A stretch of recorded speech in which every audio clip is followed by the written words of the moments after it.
Eesti tervisemess.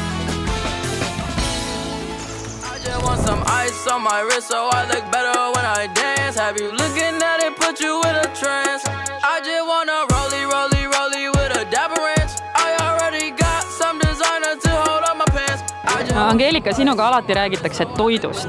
Mina täna seda ei tee, vähemalt mitte otseselt. Sa oled siin tervisemessil ja ma küsin, mida sa siin täna oled enda jaoks avastanud?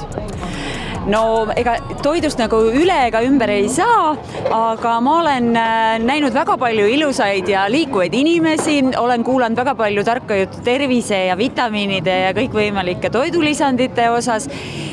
Ma arvan, et igal messil on ikkagi midagi, mida nagu kõrva taha panna ja olen saanud maitsta väga toredaid smootisi erinevaid, kodumaiseid ja välismaiseid.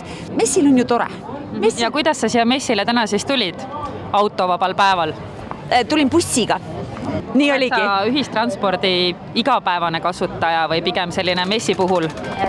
Ma pigem tavapäraselt ei ole ühistranspordi kasutaja, sellepärast, et minu liikumistrajektoorid on lihtsalt väga pikad ja olen päris aus, et ka liikluskorraldus võib-olla, et sellel trajektooril on pisut kehvakene, et seetõttu tavapäraselt kasutan autot.